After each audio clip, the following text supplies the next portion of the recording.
The Aaron's $4.99 on Fox is brought to you by Aaron's. Let Aaron's drive your dreams home today. By Applebee's Neighborhood Grill and Bar, eating good in the neighborhood. By Quaker State, the power to reduce friction. And by the new Chevrolets, an American revolution. Quaker State aerial coverage showing you that at Daytona, if one car, he cut down a tire, but as we've said all day, you cannot start or restart too deep in the field to lose your chance of leading here. Johnson leads Kevin Harvick and Dale Earnhardt Jr. as our Gillette Young Guns run in this order: 1, 2, 3. Mach 3 Turbo Champion invites you to enter the Gillette Young Guns Challenge. Go to GilletteYoungGuns.com for details. You know, Mike, Larry, if you didn't have a dog in this fight, it'd be kind of fun to watch. Yeah, right. Oh, me. Tell you what, the guy I'm impressed with is right behind Dale Earnhardt Jr. as we're riding with him. Well, now he's to the inside. Brian Vickers in that 25 car. They had a problem on pit road a while ago, and they restarted this race about 13 or 14 laps ago, just barely inside the top 20. He's worked his way in 13 laps up there to third and fourth. Yeah, it's just so easy to get to the front. You just draft off this guy, get in the middle, get in that lane, get in that lane. But when you get there, whether you got the power to stay or not, that's the question. In fact, a lot of these cars I'm seeing up there, like Scott Wimmer, Brian Vickers, a lot of them came to pit road and topped off, as I talked about, when we had one to go on that last restart, and they're up there in the top 10. For more on Brian Vickers, Dick Berggren. Well, Larry, he had done a long stop down here on pit road. Somewhere along the way in the battle, he got the left rear fender pushed in pretty well. So on that long stop, they took the left rear wheel off Vickers' car, jacked the car up, and pounded that fender back out so the aerodynamics would work a lot better. Looks like those aerodynamics are working pretty good right now. Speaking of pounding. Oh, yeah. Jamie McMurray just pounded his way right past those guys. Wow. Those guys did a nice job of repairing that car, because Brian Vickers right up there in the thick of things in that 25 car. 2 by 2 by 3, they come off the corner. Looks like a pyramid coming at you. Dale Jr. fell back to the back of this pack and worked his way methodically, I might add, right back to the lead. Tony Stewart in that 20 car, he had worked his way back to the pack. Here he is up in the top 5 working for the lead. If I'm Jamie McMurray, I'm going to do everything I can to stay hooked to the back of that 8 car.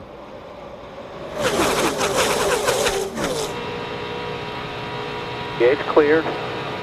Inside. Man, look at that. Here comes Jimmy Johnson and his teammate right there, just right along beside of Dale Jr. And that's the danger, getting out front by yourself, Darrell. You go from runaway leader to sitting duck in an instant. The problem Dale Jr. has is no one can run with him. If there was somebody that could get up there and hang with him as fast as he is, but he gets out there, no help, and here the rest of them come with help. Yeah, because his teammate Michael Waltrip, you see him right there in the 15 car behind the orange car of Tony Stewart in the 20. He has no help at all from him right now. No, Dale Jr. can get the lead. If he had somebody that could get up there and help him stay there, he'd be hard to pass. But these guys gang up on him, and here they come. Rusty Wallace's repaired car down at the bottom. Vickers has got smoked. Yeah, tire rub on Brian Vickers. That's bad news going in this corner. Everybody tries to get away from him. Well, we saw McMurray pounding on the back of his car. We heard he had a little damage on the left rear already. He's going to have to come to pit road. And he had a tough time getting down. It looks like he is going to make it. Nice job. For a rookie, nice job. Pit road, 4,300 second gear, 43 second gear. Tough break, but nice he made it there safely. So, Darrell, we're back to the old axiom of Daytona and Talladega. 2 cars running in tandem are faster than any one car alone. It sure appears that way, Mike. I mean, you look at Dale Jr., he got pushed to the outside. Everybody else is lined up in single file, and they're driving right by him. Now, he has to get back, regroup. So it's going to be a timing thing here at the end of the race. How far back do you get to make that run to the front to get to the checkered flag first? And we know we have at least one more pit stop coming. And then how far out front do you dare get to keep from getting inhaled like he just did and get knocked halfway to the back of the pack? Yeah, it's going to be, you know, it's going to depend on who's behind me, what cars and what teammates are behind me. Our NASCAR race menu brought to you by Wendy's Classic Hamburgers. It's better here next Saturday live from California Speedway, the NASCAR Busch Series. at 4 p.m. Eastern on Fox. Sunday, America's Best in the California Auto Club 500 presented by Visa, 3 p.m. Eastern, right here on Fox.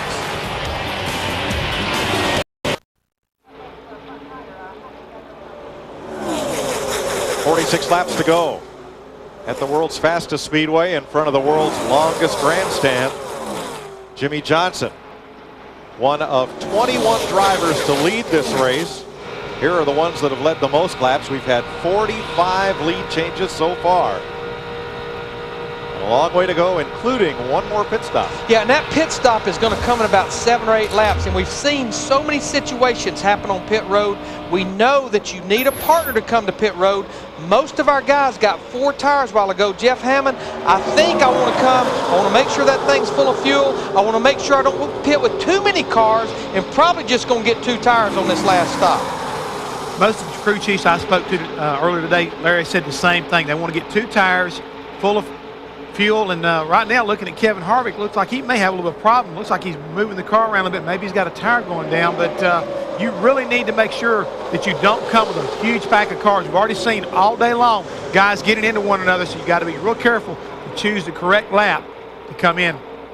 He's got a right rear tire down, and again, we've seen a lot of cut down tires today, but because of all the contact that we've had on the racetrack, they're cutting down the lefts and the rights, and we've seen a lot of cut down tires today.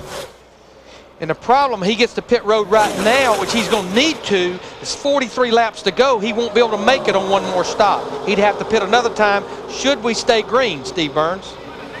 Larry, the problem we just heard on Kevin Harvick is he has fluid all over his windshield from something that's come from Joe Nemechek's car. He's having a hard time seeing. Boy, you can see that. You can tell that. That's a mess.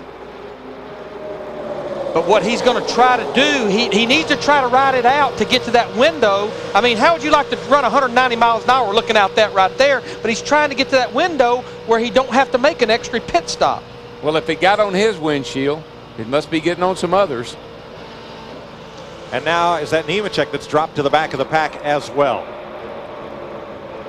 Way on the right of your screen. Kevin will really be relying on that spotter. Nemechek has blown up, we're told. Jeannie? Yeah, gentlemen, it was just a handful of laps ago. He came on the radio and said it's starting to run a little warm. Crew Chief Ryan Pemberton asked him just a little bit later, how is it right now? And he said it's getting hotter. And then just moments ago, he came on the radio and said it has blown up. The engine is gone. Tough break for Kevin Harvick, who has to come to pit. Another car heading. Someone else road. has lost a tire, but it is off the racetrack. And it's Sterling Marlin. We got a caution. Caution is out. Caution is out. This is a big break for Harvick, especially because he was losing that lead pack. I know now, when he was wobbling around, I thought it was because he had a right rear tire down. I know what he was wobbling around now, he couldn't see. He can't see anything. Marlin's crew will change tires as he was able to get to pit road after losing that one. And this could be a big break for Sterling. I think he was on pit road, already on pit road before the caution came out, so he actually probably may have the lead of this race when this is all said and done. Yeah, I think he will, Larry. He was on pit road at the right time. And Brian Vickers may be the recipient of the free pass under this caution period. The first car, in fact the only car, 1 lap down. If you're, as long as you're already on pit road and the caution comes out, you can go ahead and complete your pit stop. It's not that you pitted too soon, but we'll have to see how NASCAR rules it. That would give us 28 cars on the lead lap. Another break for Brian Vickers in that 25 car, just like Ricky Rudd, just like Joe Nemechek early. Cut tire, 1 lap down. He'll be the free pass car now. Here's what happened to Sterling Marlin to put us under caution for the 8th time today. Watch on the low side of the racetrack. Yeah, you see him down there kind of wobbling around, and that left rear tire came flying off. Now we're still green until that comes down and comes to rest, and you'll see Marlin making a turn off toward pit road. As he went by that light right there, it was still green. Now let's clear up a little more confusion. Joe Nemechek's engine did not blow up. They have got him back on the racetrack. Well, they probably put some water in it, try to cool it down, and the inevitable is inevitable. See Kevin Harvick here on pit road. They pull a tear off. You don't have to clean it. You just pull that plastic tear off. It's like a brand new windshield. Sterling Marlin's back on pit road again, so whatever the case was, that strategy won't work. They look like they're going to go under the hood of that car doing some front end work. And we're told Joe Nemechek's going to bring that car back around to the garage. Looks like Sterling's running hot. They've got some quick disconnects on the radiator. Look like they may be doing what we've heard some other teams do earlier, get that hot water out, get some fresh cold water in. 40 laps to go at Talladega Superspeedway. There's a big hole in the front of the radiator. Oh, Tony Stewart, the leader, talking about Marlin's car, and he picked up debris from somebody else. I know what I'm going to do. I'm going to go home and work on my cooling system before I go to Daytona in July. Because it will be hotter down there, even though it's under the lights.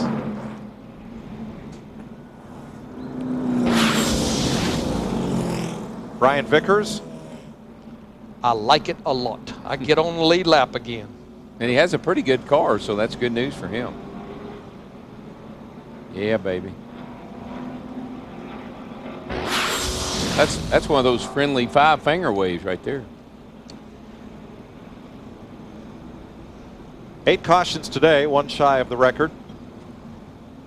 But 46 lead changes already, and we're far from done. What's going to be interesting, pit road was still closed that time, so if it actually opens the next time by, that's going to be 39 laps to go.